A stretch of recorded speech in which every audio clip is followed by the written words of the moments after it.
This video is brought to you by Paramount Scares. Murder needs no ghost come from the grave. Welcome to Watch Mojo, and today we're unearthing the legend of the Headless Horseman of Sleepy Hollow fame. There! Take her! She's yours!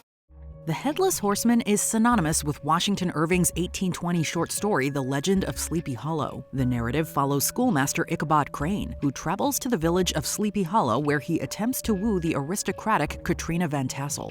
I'm looking for Baltus Van Tassel. I'm his daughter, Katrina Van Tassel.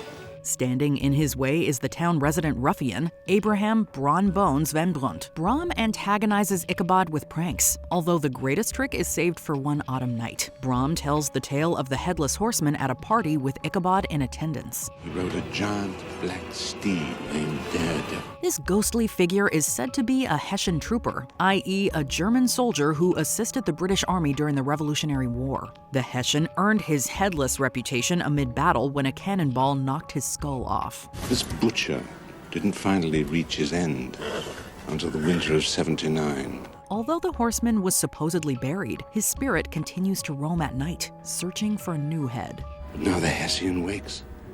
He's on the rampage, cutting off heads where he finds them. The horseman has his limits, though, unable to cross a bridge near a stream. The legend gets too real for Ichabod as he rides home that night. Along the way, he comes face to face, kind of, with the Headless Horseman himself.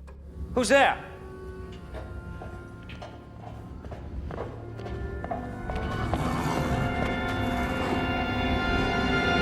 At least that's what we're led to believe. Irving never makes it clear if the horseman is real or if this is just Brom playing his most elaborate prank yet. Either way, Ichabod is chased to the bridge, but he isn't out of the woods. The horseman chucks what appears to be his own head at Ichabod, who falls from his horse gunpowder. Along with gunpowder, all that's found of Ichabod is his hat near a broken jack-o'-lantern, suggesting the severed head was really a pumpkin. This leans toward the theory that the horseman was truly Brom, who ultimately marries Katrina with no competition left. Even if Ichabod had stuck around, Katrina previously turned him down. Goodbye, Ichabod Crane. I curse the day you came to Sleepy Hollow. Between Katrina's rejection and his terrifying encounter with the horseman, it makes sense for Ichabod to leave Sleepy Hollow. Of course, there's also reason to believe the horseman got him. However you interpret the ending, the residents of Sleepy Hollow never saw or heard from Ichabod again. Just as Irving leaves the nature of the Headless Horseman open-ended, the inspiration behind this character is clouded in mystery. The Bronx is up, the battery's down, and home is this way. Much like how Ichabod was an outsider in Sleepy Hollow, Irving found himself in a new town when he arrived in Tarrytown, New York. Yellow fever had broken out in the teenage Irving's native Manhattan, forcing him to relocate in 1798. Irving's experiences in Tarrytown planted the seeds of Sleepy Hollow as the locals shared ghost stories. The horseman was a Hessian mercenary, sent to these shores by German princes to keep Americans under the yoke of England. But unlike his compatriots, who came for money, the horseman came for love of carnage. For Ichabod, it's been said that Irving drew inspiration from schoolmaster Jesse Merwin and teacher Samuel Youngs. The bridge from Irving's story is also derived from real life. It once stood over the Pecanico River, although the bridge has since been replaced. The inspirations behind the Headless Horseman are less clear-cut. It was a headless horseman. You must not excite yourself. But it was a headless horseman. Of course it was. That's why you're here. No, you must believe me. It was a horseman, a dead one. Headless. I know. You don't know because you were not there. Of course, it's not as if Irving invented the concept of a headless man. Based on the records available, the first beheadings might have taken place as early as 3000 BCE. Throughout history, decapitation has been a form of capital punishment. The heads are gone. Taken by the Headless Horseman. Taken back to hell. In ancient Greece and Rome, beheadings were actually seen as an honorable execution. In Christianity, several saints carry their own heads, such as Denis of Paris and Justus of Beauvais. These saints are known as cephalophores. The term stems from the Greek words kephali, which translates to head, and pherin, meaning to bear or to carry. Cephalophores are often portrayed as martyrs, their heads symbolizing the ultimate sacrifice in the name of their beliefs. Although Irving's upbringing wasn't without religion, his inspiration for the Headless Horseman more likely derived from European fables. Before Sleepy Hollow, there were already several prominent Headless Horsemen in folklore. Take this. It is my gift for you. No, I have no use for it.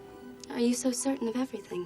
One such example is Sir Gawain and the Green Knight, a 14th century Arthurian legend. After being challenged in King Arthur's court, Gawain beheads the Green Knight. Victory isn't easily claimed, as the Green Knight picks up his head, gets back on his horse, and tells Gawain to meet him at the Green Chapel. Whereas that tale is categorized as a chivalric romance, Ewan of the Little Head is closer to a traditional ghost story. This Scottish legend centers on a horseman who was beheaded in the battle on the Isle of Mull sometime around 1538.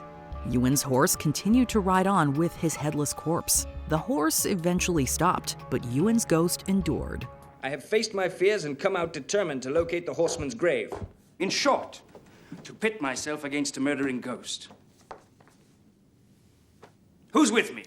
Irving's Headless Horseman also draws parallels to an Irish folklore creature, the Dullahan. While interpretations vary, author Thomas Crofton Croker famously depicted the Dullahan as the headless rider of the death coach, signifying somebody is about to take their last breath. Since the horseman in Irving's story was a Hessian, it wouldn't be surprising if he borrowed from German folklore figures like Hans Jagenteufel, who lived out his afterlife riding a horse while carrying his head as penance for his sins. Another German figure, Kopfloser Reiter, is also portrayed as a sinner without a head. Hans Jagenteufel and Kopfloser Reiter both serve as cautionary figures, warning the living of the dangers that await. In that sense, they're less menacing than the Headless Horseman of Sleepy Hollow.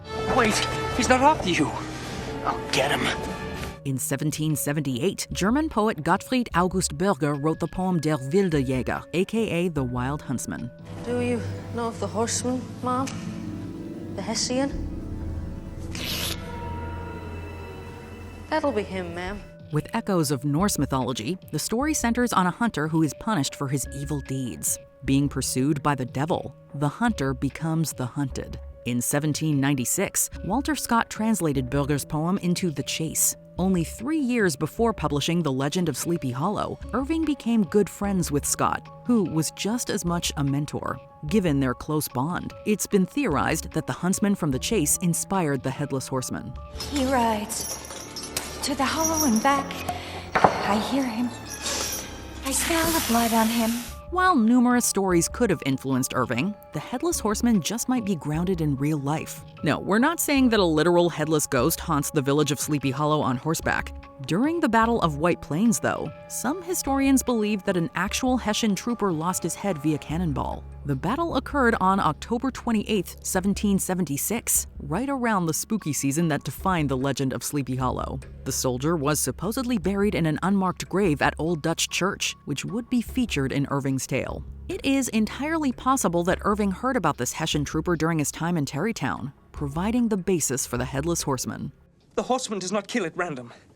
His victims are chosen by someone who controls him. In the decades following the publication of Sleepy Hollow, Halloween developed into an annual tradition in the US. It's no shock that the Headless Horseman would become a Halloween staple. Irving truly created a modern legend that continues to fuel stories around the campfire and the ensuing nightmares. It may be debatable where exactly Irving got the idea for the Headless Horseman. Considering that he intended the character to be vague, perhaps the mystery is welcome. One question exceeds all others, though. Did Washington Irving envision the horseman looking anything like Christopher Walken?